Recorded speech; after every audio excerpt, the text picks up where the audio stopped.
Многумина од нас секојдневно се соочуваме со испружена рака што очекува помош. Често пати слушам коментари дека одговор кон таа рака треба да биде и раката подадена од верските заедници. Разговорите за оваа тема со моите пријатели ме поттикна да заминам по одговор.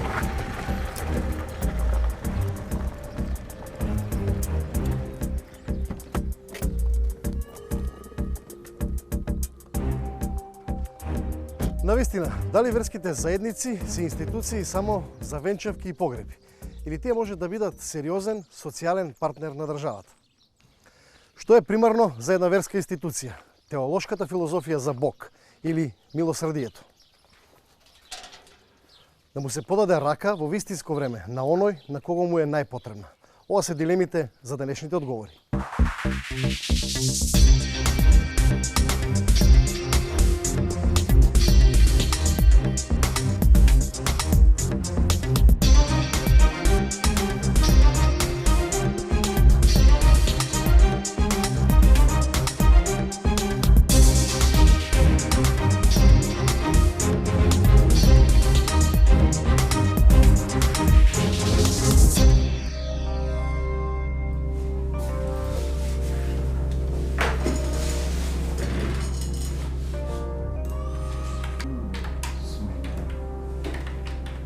Веројатно сте забележале дека најчесто насловите во кои се известува за новиот поглавар на Римокатоличката црква папата Франциск се вразуваат со активности поврзани со прашања за социјалниот аспект на црквата. Многумина оценуваат дека неговиот понтификат ќе остане забележан токму по оваа негова посветеност.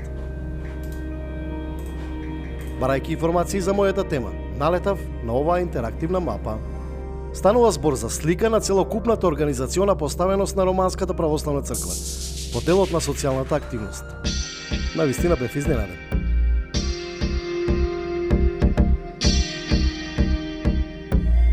Маркираните позиции се објекти низ цела Романија во кој Романската црква пружа помош од секој социјален аспект.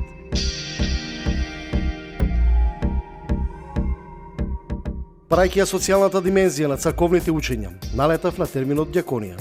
Се однесува на христијанска социјална служба, односно активност на сочувство и солидарност, кој се базира врз христијанските вредности во облик на доброчинство и филантропија кон оние на кои им е потребно. Тоа е тоа. Сакам да дознам како тоа функционира во Македонија.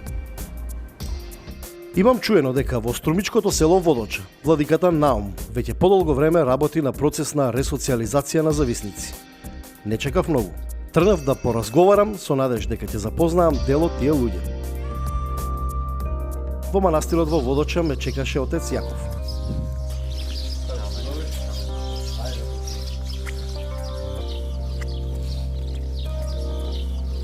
Дали верските заедници, односно црквата, треба да биде само институција за венчавки и погреби или пак некој вид на помош во градењето на социјалниот елементи на државата, меѓутоа и на целата заедница во една држава? Видите, ќе почнем од тоа, од православната антропологија, се што ќе кажам, ќе зборувам од перспектива на православната црква. Човекот е создаден за заедница. Значи, и лично се битие кое што се реализира и го стварува своето постоење во заедница и никако поинаку. И самото етимолошко значење на зборот црква значи соборност, значи собрание. И таа заедница најпрво пред се во црквата се остварува помеѓу човекот и Бог. Градењето на тој личносен однос и само во тој личносен однос, ако е изграден како што треба, ние стануваме социјални битија на највистински начин и можеме да зборуваме за некаква социјалност. Од единствено тогаш можеме да градиме искрен и љубовен личносен однос со сите луѓе, па дури и со непријателите, што е воедно христијански идеал или еквивалент на христијанското совршенство. И работите подолго време на еден процес на ресоциализација на луѓе. Зашто конкретно станува збор и која е улогата на црквата во тој процес? Ето, нашиот свет владика вели дека Христос се поистоветува со секој еден човек, а особено со оние луѓе кои што страдаат во овој свет, А оно што го карактеризира нашето време е тоа дека луѓето со кои што сме обкружени и кои што доминираат на некој начин се луѓето кои што страдаат. Така да ние манастирите на нашата епархија никогаш не ги затворивме за таа категорија на луѓе, но последниве години во однос на луѓето кои што се зависници од наркотици, од дрога, од алкохол, од хазард, со благослов на нашиот светвладика митрополит од Струмички господин Наум, профункционира тераписката заедница Покров, која што го носи името според манастирот, посветен на покровот на Пресвета Богородица. И тоа е еден сериозен и уникатен пристап, каде што научниот пристап и православната психотерапија паралелно работат во една и функционираат во една совршена симбиоза. Со отец Јаков ќе го продолжам разговорот, но во меѓувреме посакав да влеземе во центарот Покров. Се нарекува по црковното верување за заштитништвото на Пресвета Богородица. Тоа е на неколку минути во близина. Здраво, живо. Добро, како сте вие? Добро. Баш ми е драго. Сократ Манчев е психотерапевт и тој раководи со овој центар. Тоа е спојот меѓу духовната и медицинската терапија, како што вели отец Јаков.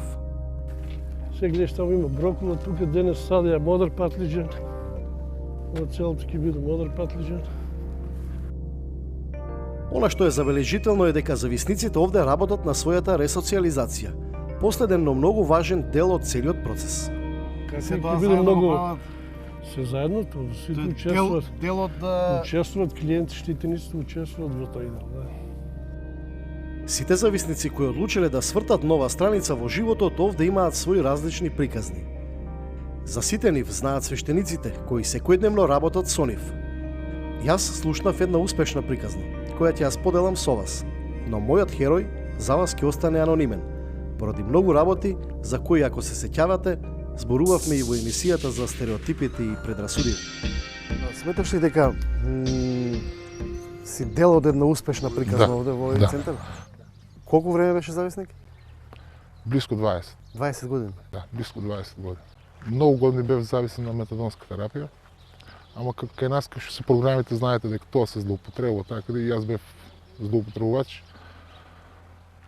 Конечно, може да кажем дека сум чист 2 години, дека сум нормален човек, по 100 години. Што е она што ти овозможи овде низ овој центар, што мислиш дека е важно, што допринело да бидеш денеска чист?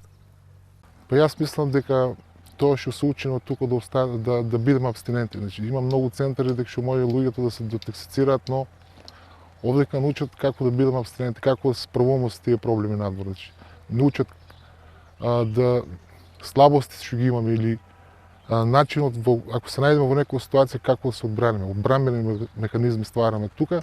Овој центар има една специфична компонента, тоа е улогата и на црквата, на комуникацијата со монасите. Да. Кој е твоето искуство? Што мислиш за тоа? Колку е таа помош важна во овој процес? Многу важна. Искрено да кажам, јас пред да дојдам тука немав никаква врска со духовноста, значи немах духовен отец, немах ништо. Кога дојдех тука почнах со молитва, има духовен отец што не води духовно тука. На литургија, на прича сме стално и мене лично многу ми помогна ради тоа што у проблеми кои што сум ги имал, значи после абстиненција веќе кога почне човек да абстинира, значи доаѓаат други проблеми. Комуникацијата е доволна со духовниот отец да поразговараш. Што разговарате со нив? Па разговараме на секакви проблеми, се што е поврзано, се што не е поврзано со дрога, значи за разговор со дрога, совети за било што имаме тука соодветни луѓе кои што стручни луѓе кои се работат, имат психолози, имат психијатри, семејни терапевти, социјални работници со кои може да разговараш за тоа што е поврзано со дрога. Но за духовност имаме отец кој со него разговараме натаму. Гледам овде градите Црква, да. Црква? Да, Свети Јован Крстител. Почна да се гради од лани и очекуваме дека за брзо време ќе биде готова. И многу ми е мило што имаме црква. Што ќе имаме. Како поминува еден ден овде на еден зависник? По цел ден се знае кој што прави. Значи се станува на сабајле во 7, се пие кафе, се оди на молитва, после тоа доручкуваме, после тоа имаме работни активности кои што знае секој кој што треба да работи. Значи во 12 имаме маренда, имаме пак кафенце, па одиме на групна терапија имаме тука. После тоа ручиме во 3, имаме краток одмор, па нешто пак поработуваме. Значи некој спој на физичка активност и духовна... Да, се е тоа некако заедно, да. Мислиш дека тоа е вистинскиот правец на... Па и јас знам дека тоа е вистинскиот правец, заради тоа што на мене многу ми помогна. Раководителот ми раскаже и за други успешни приказни. Вели, успешноста зависи од многу фактори. Најголема заслуга што овој центар постои има владиката на кој што успеа да го обезбеди просторот и после тоа цело време ни помагаше и се што направивме со благослов на владиката. Се што видовте денес дека овде е направено. И тоа така функционира од 2009 година овој центар. Но создавањето на центарот е една наша заедничка идеја уште многу порано, уште пред отприлike 7-18 години. Постојат овде неколку работи кои што се иновативни до тој степен да не се повторени во ниту една друга програма. Првата голема иновација направивме токму со тој микс помеѓу православната психотерапија и неколку класични психотерапевтски модели, кои што овде ги спроведуваат професионални терапевти. Втората голема иновација е безболен детокс за нашите клиенти, што е многу значајно за да ги мотивираме луѓето кои што имаат долгогодишен проблем со зависност, да дојдат и да започнат процес на лекување и рехабилитација. Тоа значи дека тие поминува низ еден безболен детокс се до моментот на комплетно очистување од психоактивни супстанции. И третата голема, и мислам една од суштинските иновации, е тоа што на процесот на рехабилитација и ресоциализација му додадовме реинтеграција. Тоа значи дека ова што го гледате овде, наша така наречена социјална економија, која е фокусирана на сертифицирано органско производство, во кое што активно во делот на работно-окупационите терапии учествуваат и сите штитеници заедно со стручниот тим, создава услови за од една страна организацијата да гради или ова програма да гради процес на самоодржливост, а од друга страна да можеме на сите штитеници и клиенти кои што успешно ќе го завршат процесот кај нас, кој трае 18 месеци, да им обезбедиме работно место. Овде разбрав и дека активноста на Струмичката епархија во овој социјален домен е индивидуална. Потребен ли е некаков поорганизиран пристап на црквата во поглед на социјалната, проактивна социјална компонента? Има ли капацитет за такво нешто? Секако, дека да, црквата има капацитет, заради тоа што мисијата на црквата е да не воведе во Царството Божие, односно на некој начин го иконизира, го пројавува Царството Божие уште овде на земјата. Така да тоа е идеалот кон кој што ние се стремиме. Но постои еден проблем, а тоа е слободната волја на човекот. И кон што ние би ја насочиле нашата слободна волја и огромен избор немаме. Значи, или нашата слободна волја и сите сили на душата ќе ги ставиме во служба на Бог и на ближниот, или едноставно оска околу која што ќе се движи се ќе биде нашиот егоцентризам, нашето его, нашето самолюбие. Тоа е клучниот проблем. Така да за да промениме нешто, мораме да ја живееме тајната на црквата. Мораме првин самите да се преобразиме и на тој начин ќе можеме критички да настапиме и да ја промениме општествената свест, да ја ставиме во служба, да им се помогне на сите оние кои што страдаат во овој свет.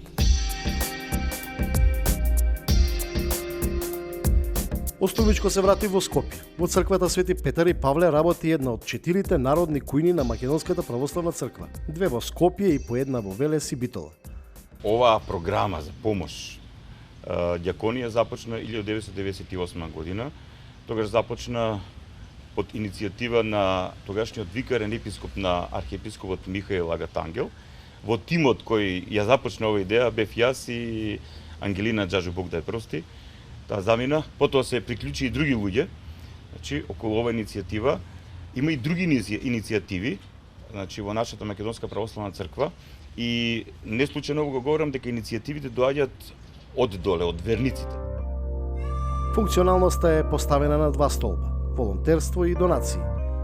И за нас, за фамилиите наши за здравје, а и знаејќи дека во тогаш останаа многу луѓе без работа и без било каков приход за живот, решивме да помагаме и на луѓето, а еве и за себе. Ние се организираме и свештениците, па и парохијаните при оваа црковна општина, значи, да им носиме помош дома. Значи, има луѓе кои не можат да дојдат. Затоа што овде во кујната од понеделник до петок доаѓаат луѓе кои директно, значи, седнуваат, имаат топол оброк, некои од нив носат дома, но некои не можат. Не можат да однесат. Од ред причини. Просто се болни, не можат да одат и така натаму. Ние започнавме таа иницијатива, ја нарековме програма Заштитничка рака, односно рака што заштитува, и резултатите се крајно интересни, затоа што веќе го потикнуваме тој момент. Од почеток беа луѓето пријатно изненадени, но полека, значи, ова наша акција се надеваме дека ќе ја продлабочиме и ќе имаме уште повеќе резултати. Кога е посно, среда и петок обавезно посно, а цел пост ги постепно. Дневно доаѓаат преку 100 луѓе. Значи во Трпеза имаме најмалце, значи кога се 35-6 луѓе, но тие што земаат за дома помалку изгледат, меѓутоа се повеќе.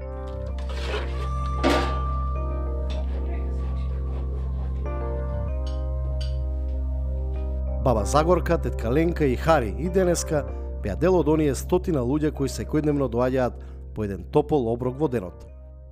За ручек кој има празник и идеме и по празниците. И овде секој од нив има своја приказна. Јас како турчин, под татко ми, доаѓам во оваа црква и никој не ме прашал кој сум, што сум, како сум. Значи добивам еден оброк. Кој што оброк ми е мене колку толку задоволителен, за да можам да го поминам денот во текот на денот. Не можеме ние да бараме преку леп погач. Тоа што ни е дадено, тоа ќе го земеме и ќе го заблагодариме на луѓето кои што се грижат за сето тоа што се околу нас. За носење имам и за летно и за зимно време, али јадењето, домашните проблеми што треба да се направат, тоа е тешко. Сите ние треба да живееме и да имаме заеднички соживот. Со тоа што, ако јас денеска славам Курбан Бајрам, треба на христијанинот да му дадам една тепсија баклава. Ако христијанинот слави Великден, ќе ми даде едно јајце за Великден. Значи, ги заборавивме старите времија. Значи, со животот. Јас додека растев како дете во моето мало, додека одев до основно училиште, мене ми излегуваше пења на уста додека кажам добро утро или добар ден на враќање од училиште на моите комши без разлика на вероисповеста, на националноста и така натаму и така натаму. И овде лесно заклучив дека активностите на свештениците на социјален план се индивидуални. Во потрагата слушнав и многу индивидуални приказни и за други верски заедници.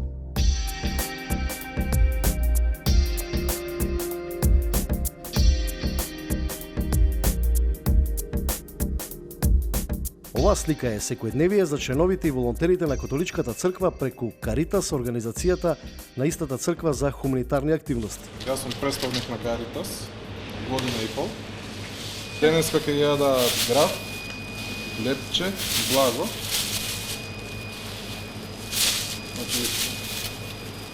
Другите веќе делија готова храна во кеси, а ние сакавме да им помогнеме во топло оброј како супа, чај, бидејќи тие доаѓа од далеко, веќе почнуваше зимата ладно и затоа тоа им беше од голема корис. Денеска во бегалскиот камп во Гевгелија имаат помалку работа, поради намалениот број на лица што во овој период дневно поминуваат одовде. عندي انا بالسفر المانيا عندي فيزا عندي موافقه على فيزا ولكن لا احمل одобрена му е виза од германска амбасада се до I haven't passport because I left Syrian flee I flee from Syria I flee from war. تسألك شلون الناس شلون لقيتهم هنا؟ بالنسبة للمنطقة اللي أنت موجودة شلون يعني حسيت الناس؟ هون يعني هون؟ أي. ايش بدي من الناس انا؟ بتقول لك ما فيش عندك مشكلة إنك يعني متواجد بوسط هالساعة أكثرية مسيحية. No problem. Nema problem. No problem. И морално ги поддржувавме, бидејќи не е секогаш храната на човек, некогаш му е потребна и морално да го поддржиш, тој самиот да се отвори, да си ги каже своите тешкоти. И затоа мислам дека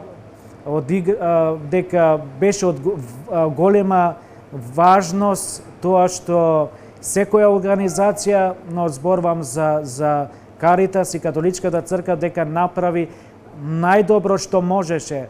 И секогаш тоа што го дававме, секогаш се трудевме да го дадеме од љубов, бидејќи не е само на човек да му дадеш нешто, туку самите осеќа дека тоа го правиме од љубов. Функционираме на систем, набавуваме топли оброци ние и они, значи си имаме поделено неделно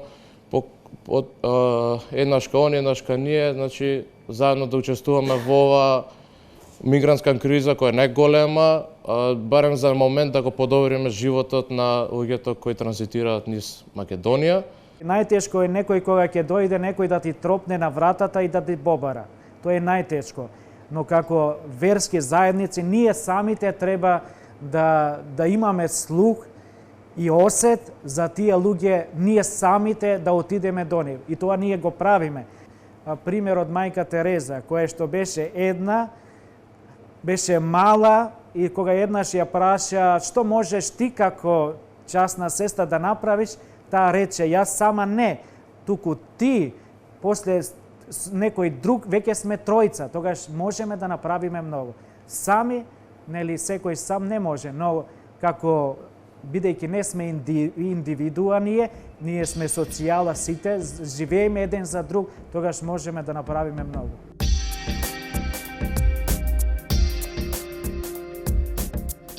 Слушајќи за мигрантите, разбрав дека приказната за грижата кон нив има интересен хуман почеток, некаде на грчките острови, и таа е врзана со еден локален православен свештеник.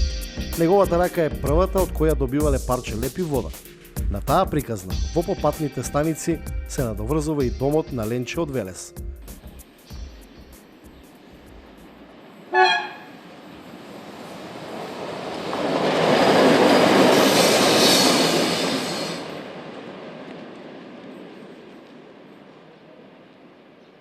Ништо друго, тоа беше само еден мајчински инстинкт.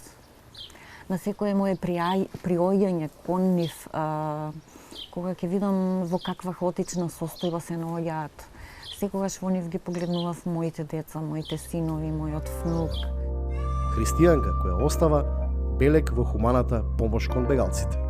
Ова беше нашата семејна гаража во која што се наоѓаа сите потребни работи за нашето семејство, меѓутоа се си дојде спонтано, се си дојде само по себе. Денеска овде се наоѓаат сите основни работи што би биле потребни за еден бегалец. Од обувки, од чорапи, од средства за хигиена, за деца, за жени, вреки за спиење, кебиња, мајци, долен веш, вода, најосновната работа, храната која што ја приготвувам во мојот дом. За нејзе религиската припадност воопшто не била важна. Напротив, одлучила заедно со исламската верска заедница да го зачува и споменот за трагично загинатите бегалци на железничката пруга. Настан кој беше пресвртница за приказната за бегалците во јавност. Сите тие бегалци што беа загинати и сите останати што беа веќе поминати, тие беа пролазници покрај мојот дом кои се одмориле, кои земале оброк, кои им се пружило прва помош. Со семејството одлучивме да го обележиме ова место, да не се изгуби, да напишеме на споменикот една порака, една љубов, да се консултирав со имамот, со секретарот на џамијата, околу текстот како да го напишеме, тоа е дел од Куранот, сето тоа да биде и на арапски напишано, меѓутоа во сета таа ситуација имавме еден проблем со имамот и јас дека немаме имиња, немаме презимиња на починатите. Го оставивме местото така, бидејќи во тој период они нема документи, нема лични документи со себе и не знаеме, никогаш не погребале.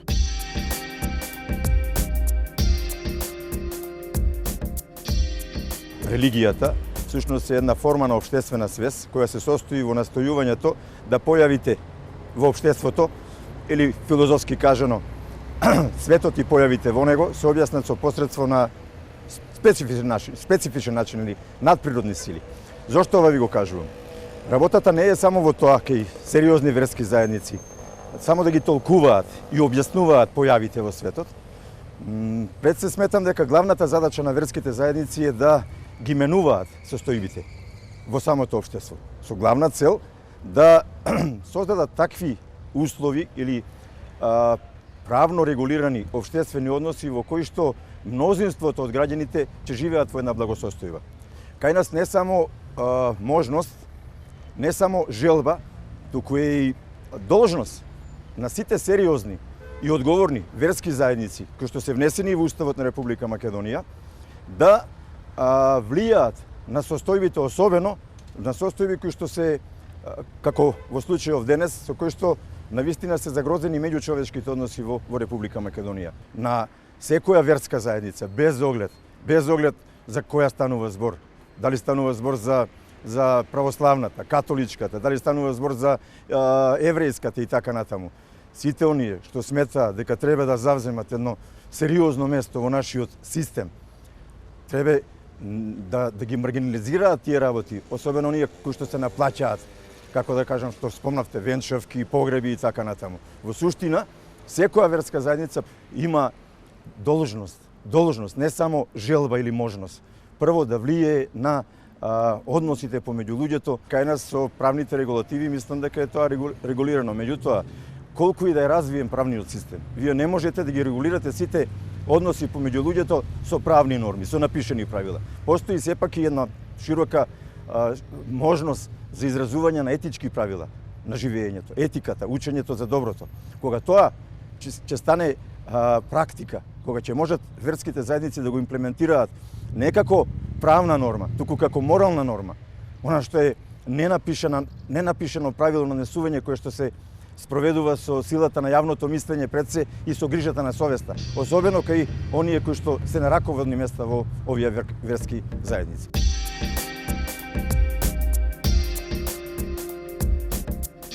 Од се што видов денеска можам да извлечам два заклучока. Првиот, дека верските заедници можат да имаат многу важна улога. Вториот, дека тие се далеку од еден организиран пристап за сериозен социјален фактор во државата. Поединечните активности покажуваат дека тие имаат капацитет за една поинаква улога во општеството. Секуларноста секако не е алиби за нивна проактивна улога. Истата страна е во сваќањето на потребата од заедничка општествена одговорност. Останете во добро. Потрагата по заеднички вредности, која создаваат истата страна, продолжува следната сабота.